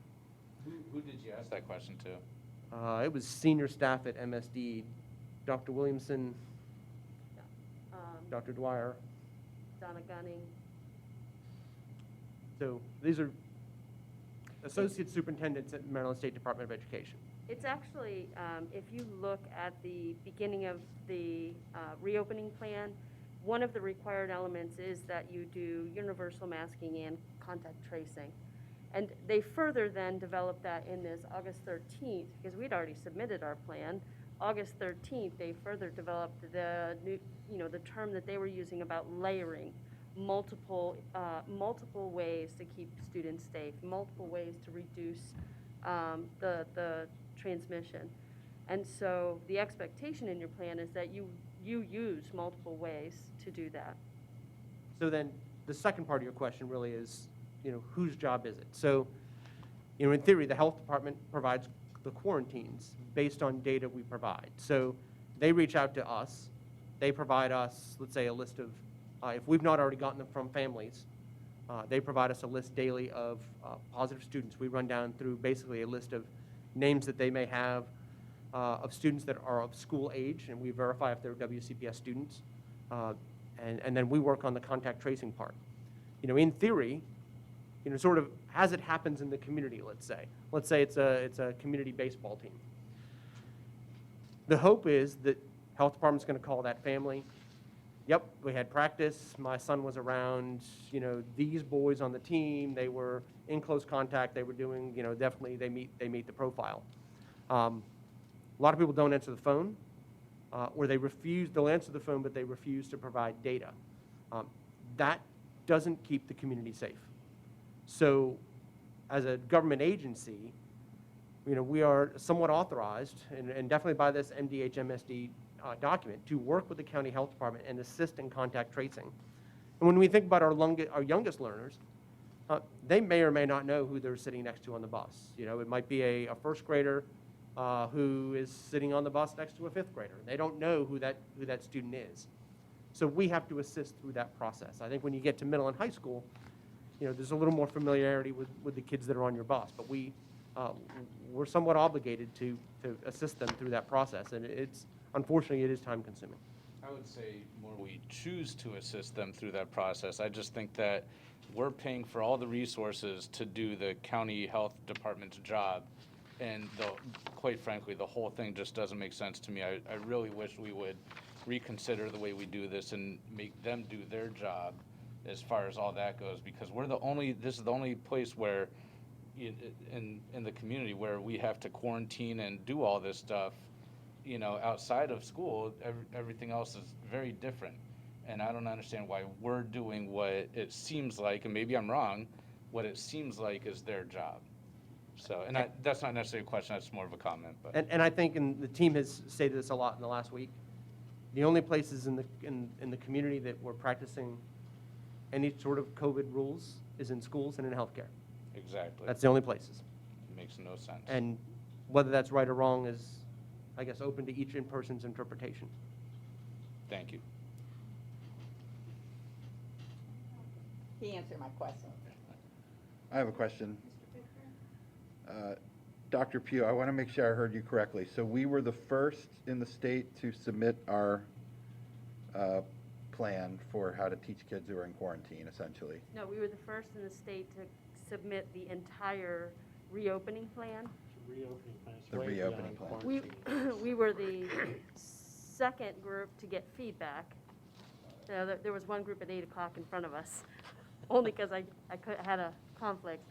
And we returned ours back in on the 17th and in the morning and had confirmation that they had received it, would send it around to reviewers because there were other areas that we received feedback on, links that they couldn't open, additional information that we wanted, so we submitted all of that along with the new section on the quarantine plan.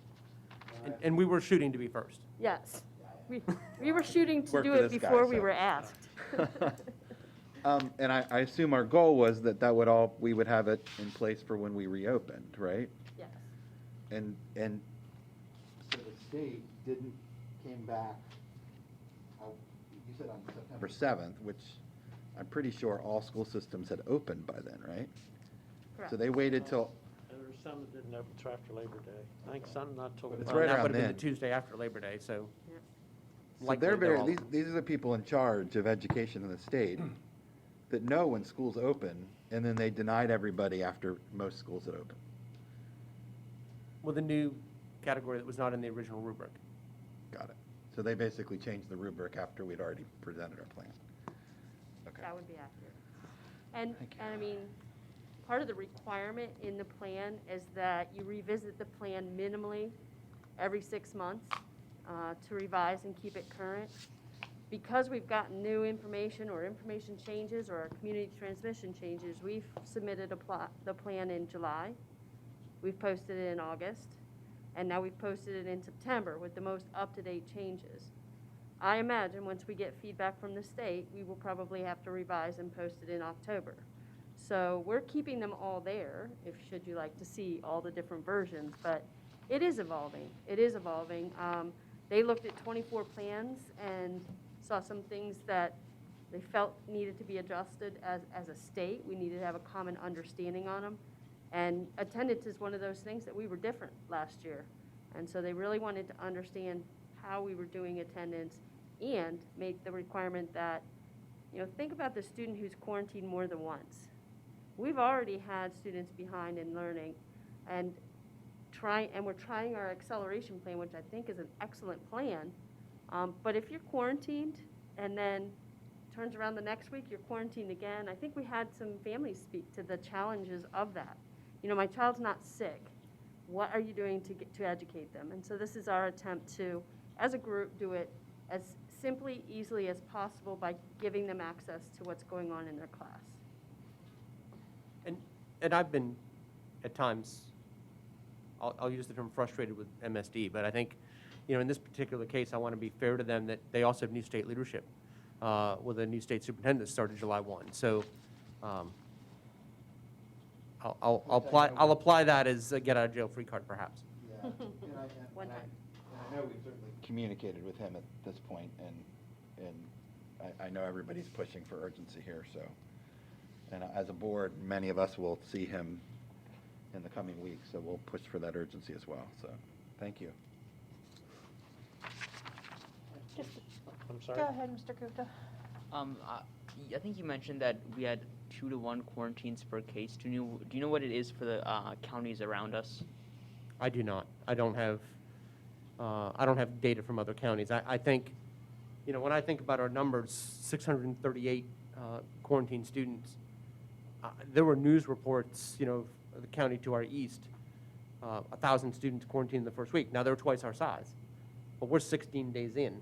If they were quarantining 1,000 in 5 days, we're significantly less. And I think, our schools, our principals and staff have done a really nice job of spacing students in the classroom. And as Dr. Michael indicated, we're not having quarantines generally speaking from the classroom, except for certain cases where curriculum and activities in the classroom are necessitating students in closer contact. I can think of some scenarios, let's say at the Barber School for the Arts, where you have a dance class.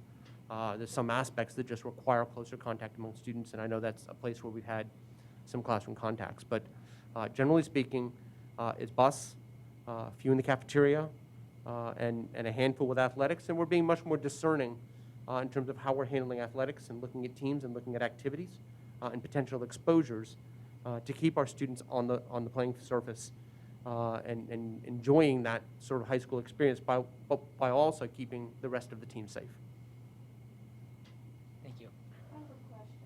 Prue, and this, Speak up. I want to clarify, make sure that I understood your response to one of Mr. Evans' questions. You said that in the community, it seems as though the only organizations following the COVID rules, and I guess those would be masking and quarantining, are in healthcare and the schools.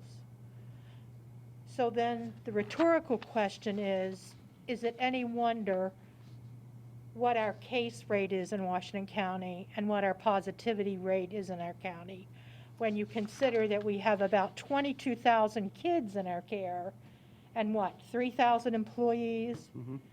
So it sounds like we're doing our part for the community. Would you say that's a fair statement? So, I want to be fair to the question and fair to my previous answer. What I think I'll couch in terms of how I responded, that schools and healthcare seem to be the only places, is based on sort of visual of being out in the community. It's not necessarily a study or anything that's been done in that area. And truth be told, you know, as my youngest graduated from high school last year, and I was assistant coaching in travel softball, you know, being out on ball fields and with teams and tournaments and whatever. Social distancing is not happening in those places, and travel organizations are not necessarily following those rules, or club and youth sports are not necessarily following the rules in the way that we follow them. You know, the other challenge is, you know, and we've discussed this a lot with Dr. Michael, and I know it frustrates him, but, you know, on Friday night, we pack hundreds of people into our stadiums, and thousands in some cases, and hundreds of students in student sections. It's a community activity. It's not necessarily an area where we're going to go in if we find out there's a positive student. We don't really have the technology to scan the bleachers and find who's a close contact and assist the health department, let's say, in contact tracing in that type of environment. So students and their families taking part in those activities are doing it, you know, based on their own risk. And so, you know, those types of things happen. And so there's two sides of this in terms of keeping safe, but also letting our students have, you know, as close as we can to traditional, you know, school environments, the things that, you know, we kind of grow up of, we think of, and we enjoy. You know, think our spring sports folks, you know, lost that season that first year in 2020. We tried to bring things back. We did things much more safely. I say that, you know, not that we're not being safe now, but that, you know, when you think about it, we crept sort of toe in the water last year, let's say, with athletics, limited tickets, you know, no student sections, all of those things. You know, Mrs. Williams, I'm not sure what to say. I think to some extent, you know, the virus has to run its course. I do think there's a lot of things happening in the environment that are not safe. There's a lot of things happening with our families that are not safe. We're getting test results from students that are sitting in the classroom. You knew you tested. Your child was sick, and you sent him to school. I had a particular case today with a student who tested last night, was positive today, and the siblings in school. That's a quarantine student. Our families have to help us out. They need to keep our students home when they're not well. They need to seek testing and recognize symptoms.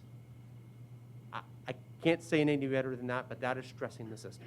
Well, and I would say, just to add, the difference in our community is a lot of those activities are by choice.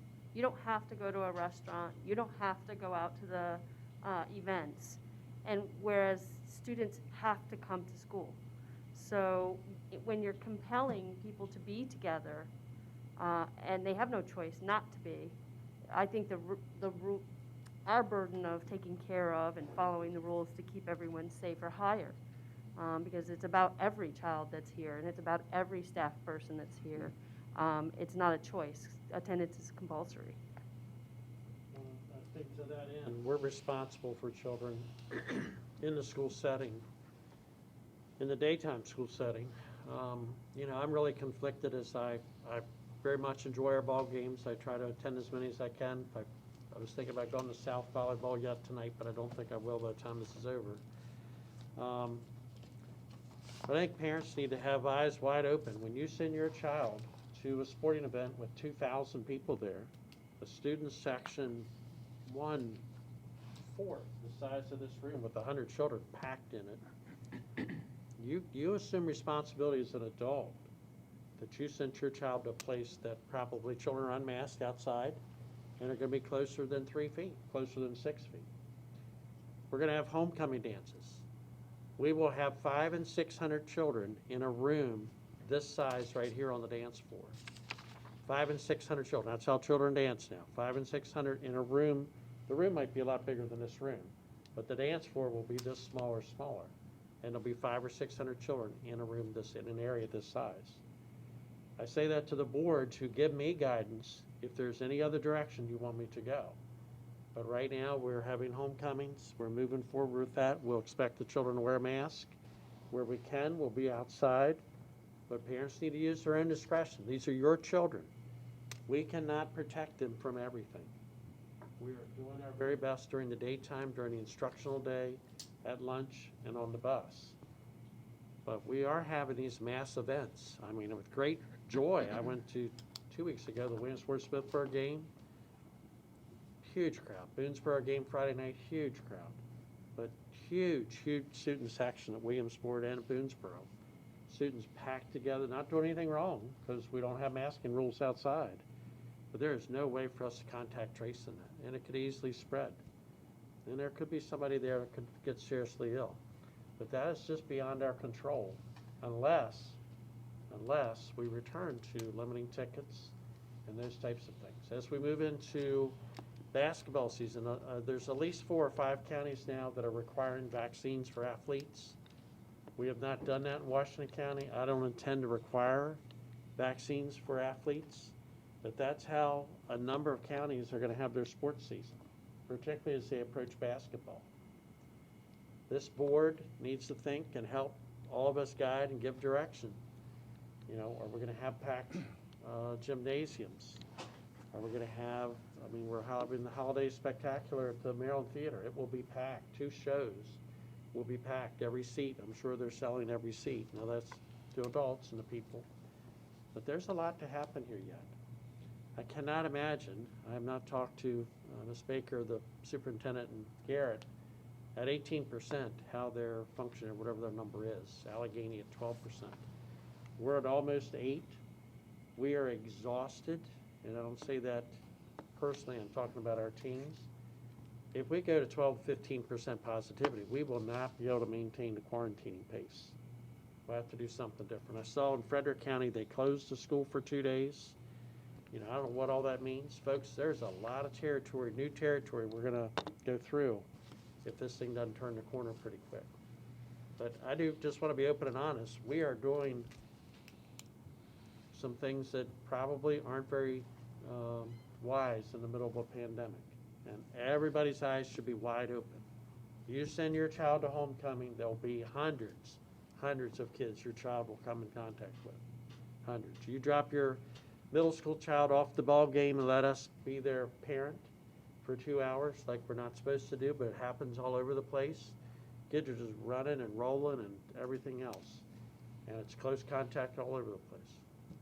So I don't say it to say good or bad, I'm just being straight up honest. That's what I'm trying to do with this thing. Everybody in the world in Washington County can hate me, I don't care. I'm just trying to protect our kids and keep school open. And the masking for 3 feet in the classroom, we've done a great job limiting the quarantine. I stand by that. As long as I've got that in my pocket, that's what we're going to do. Because if we don't, we're going to the 6-foot rule, and 8, 9, 10 kids go every single time. And not once. It'll be every time, unless that kid's in a classroom with 2 or 3 children. Every classroom of 15, 20, 25 children, we will lose 8 or 9 kids if we take the mask off right now.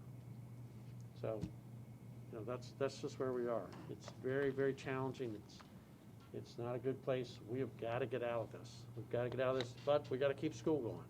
And we have a lot of good things going. We're going to remain positive. We're going to keep it going.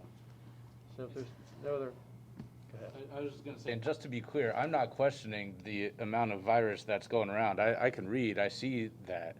I'm just advocating for the parents in the community to make the choice to assume the responsibility that you discussed.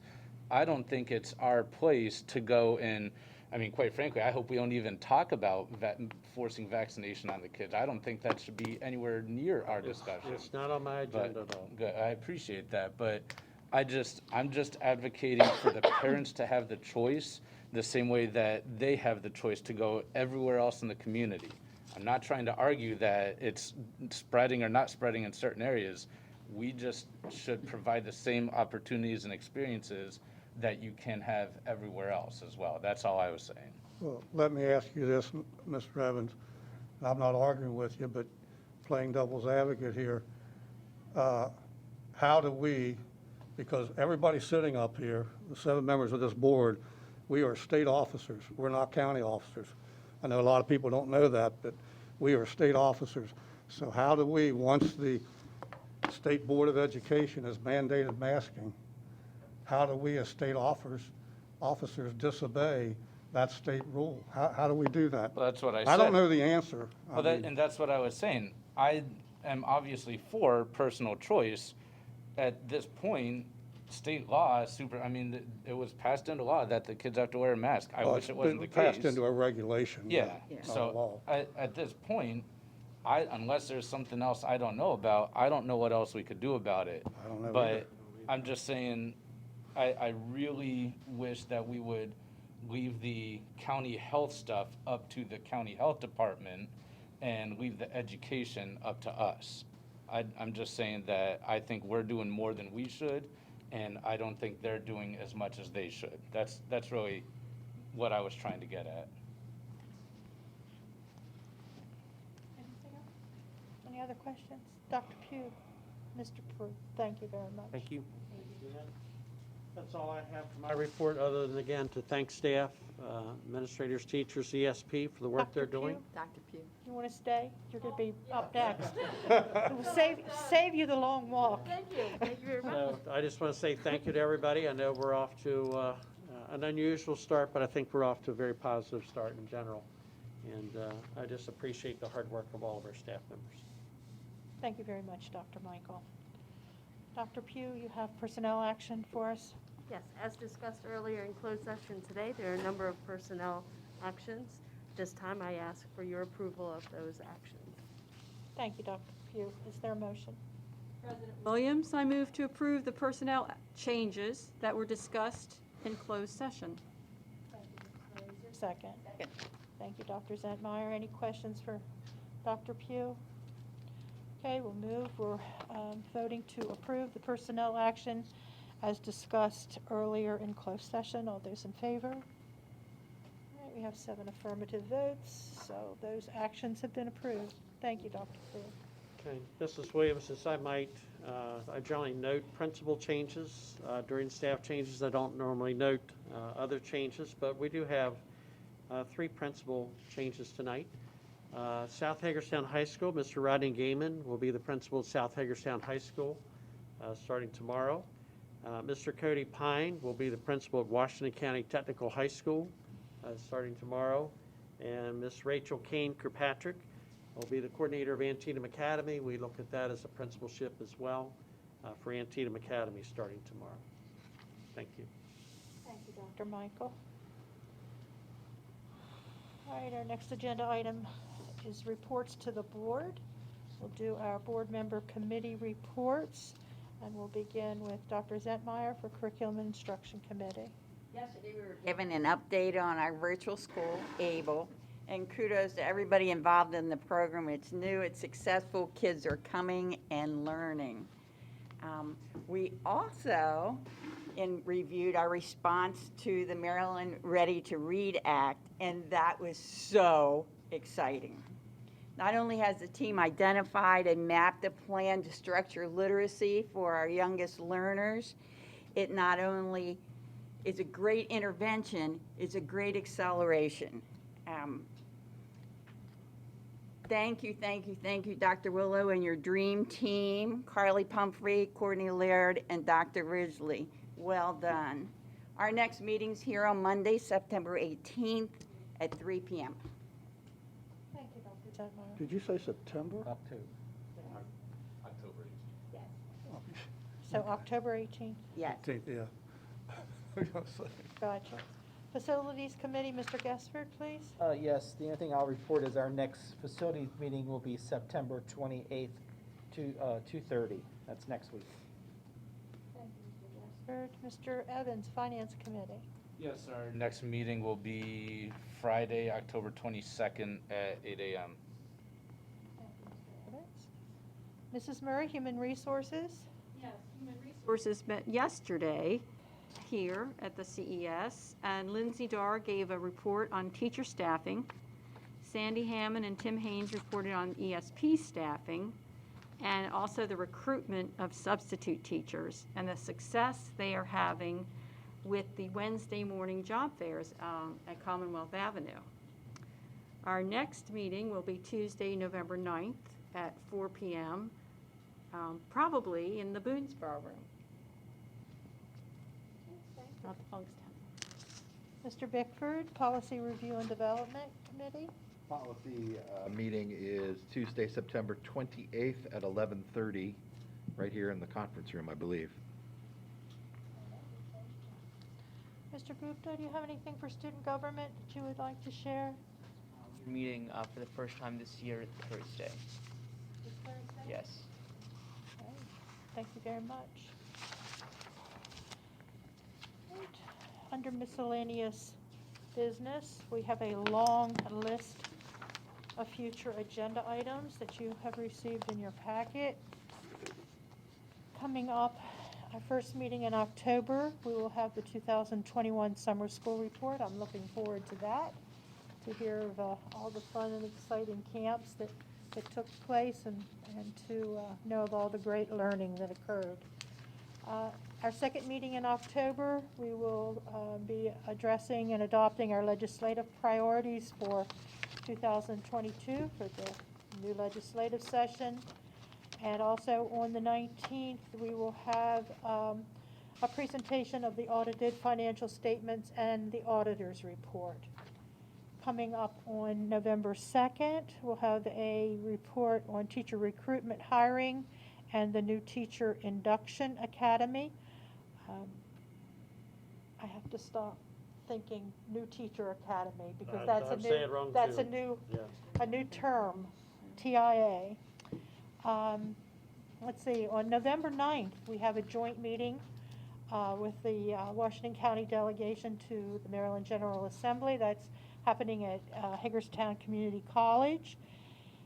On November 16th, we will have a report on the student enrollment and free and reduced meals eligibility rates. Our first meeting in December will be the board reorganization meeting. And then also on December 7th, we will have a report, a presentation. I guess this would be Dr. Pugh or Dr. Willow presenting the middle and high school program of studies. Dr. Willow. Dr. Willow, okay, for 2022 to 2023. That's December 7th. And coming up in a work session to be determined, we will have the superintendent's draft fiscal year 2023 budget. It's that time of the year again. So that work session has not been set yet, but it is approaching. Superintendent review meetings in 2 weeks. Is that right? Yep, every department. That's our future agenda items. We'll move now to board member comments. Mr. Gupta, would you like to begin? Yeah, I was planning on shouting out the North Hagerstown High School boys soccer team. They started playing their game against Linganore at 7, although I think the game is probably close to ending right now, so I guess good luck to the 10 minutes they have. That's all I have. Thank you. Mrs. Murray? I have nothing. I wanted to say it warmed my heart to thank the custodians and to have that opportunity. It just immediately brought back memories from Winter Street. And I don't remember his name, but I can picture our custodian, and I think the custodians make that much of an impact on students as much as the school secretary and as much as their teachers, because they are an integral part of the school community. So I appreciate that. And to the IT staff, their job is so important now. I'm so glad that from everything we've been hearing from Dr. Michael, we've made some excellent staff decisions.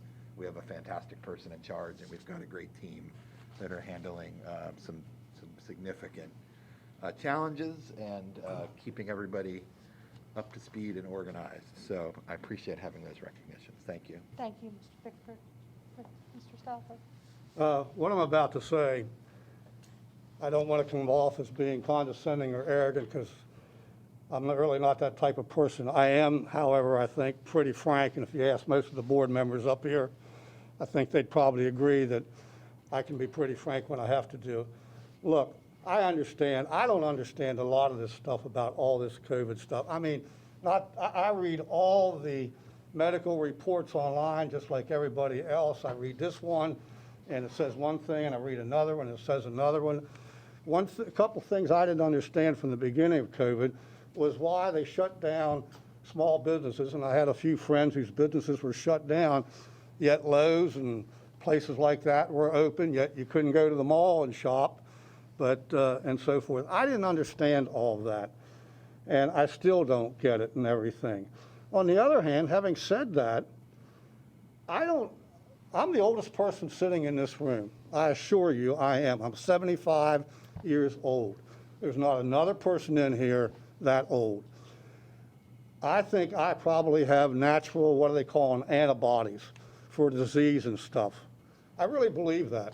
My mother lived to be almost 104, so I think I got her genes rather than my father's, who by now would have been dead because he died at 74. So, but I went out and I got the vaccine. I went out and I got the vaccine. Now, I am not someone who says, you got to get that vaccine. Nope, that's a personal choice, and I would never tell anybody they have to go out and get it. I'm not for that at all. But what I don't understand about this county, which was heavily in favor of a certain presidential candidate who also pushed the Operation Warp or whatever it was called to develop the vaccine, and now people aren't going to get it. I don't understand that either. So there's a lot of things I don't understand. On the other hand, I will tell you this. The school system today is not the system of the 50s, 60s, 70s, 80s, 90s, 2000 teens. How do I know? I went to this system as a young man in the 50s and 60s, and I have a lot of memories of that. I taught in this system from 1970 to 2012. So I was around, and I've seen a lot of changes. And some of the changes I shake my head at. But I'm going to tell you something. The people who sit on these boards and teach your kids and stuff can't control some of those things. Because where do they come from? They come from Washington, D.C. They come from the General Assembly in Annapolis, which we all know is controlled pretty much by a certain political party. And I'm not pandering to political parties or anything, but we are faced with things that we never dealt with when I was a student, when I started teaching in 1970. Things that I never thought we'd have to face as a board and so forth. This board, like all the other 23 boards of education in the state of Maryland, are highly regulated by the state constitution, by COMAR, by regulations passed by MSDE, the State Department of Education, by the State Board of Education, and there are things that this board has to do because we don't have any other choice. We don't have a choice. We don't do it, we're in violation of state law or whatever. Last year in this General Assembly, there were 153 bills introduced concerning schools. And I will tell you this because I serve on a group called the Maryland Association of Boards of Education Legislative Committee.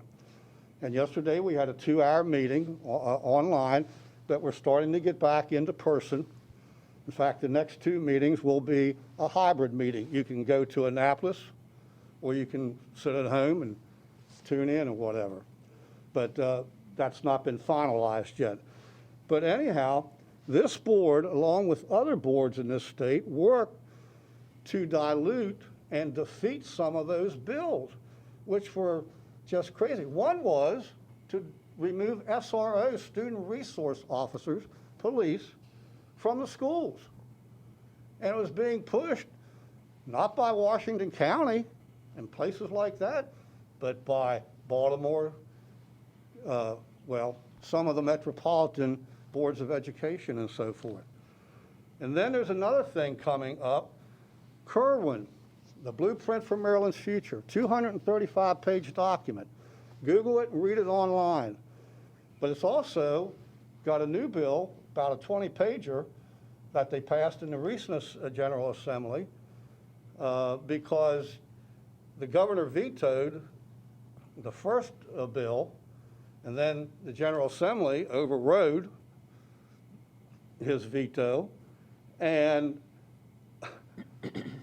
it updates some of the timetables for doing the things that Kerwin says.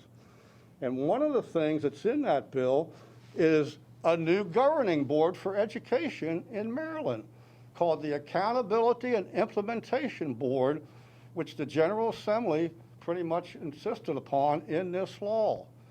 And what it's going to be a 7-member board, and I won't go into all of how these people got nominated and everything, but they're really going to be the czars of education, not the State Board of Education, in the state. Nowhere in the United States has this form of governance, or does this form of governance for education exist. Nowhere. But in Maryland, it's going to be, and we're worried about it up here because, who's going to have the final say? Well, apparently it's going to be the AIB.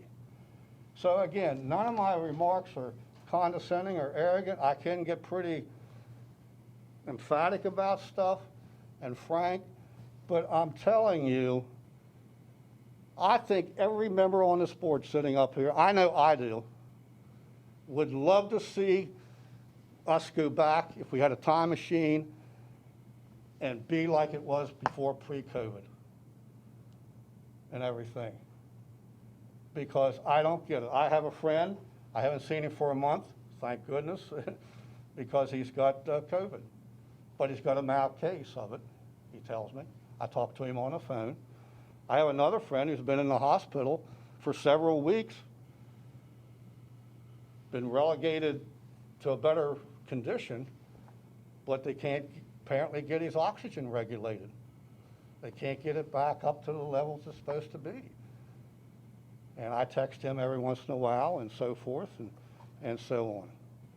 So this board, and I'm not making excuses because I don't make excuses, but it's not an easy job sitting up here. It's not an easy job. There are a lot of things, unlike other governing boards and elected boards in this county, we're highly regulated, unlike other elected boards who can do pretty much what they want as long as they don't break state laws that do govern them. So that's all I've got to say. Some people can probably say, well, 7 people sitting up here are just a bunch of sheep.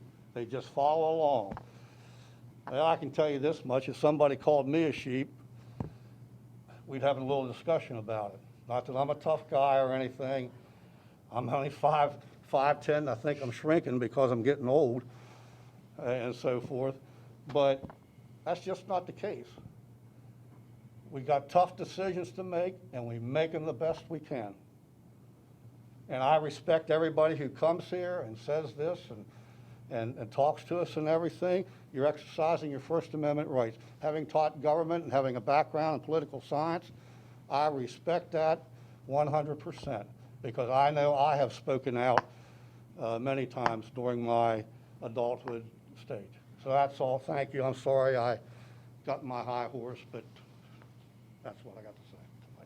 Thank you, Mr. Stauffer. Mr. Gaston. I have nothing to follow up that with. Thank you. Mr. Evans. I have nothing, thank you. Dr. Zentmeyer? Well, I've talked a lot tonight, so I'll keep it short. Dream, dream, dream big dreams this week. Listen with your heart. Let's change the world for the better. Remember to thank a custodian. Richard, TJ, if you're listening, thank you.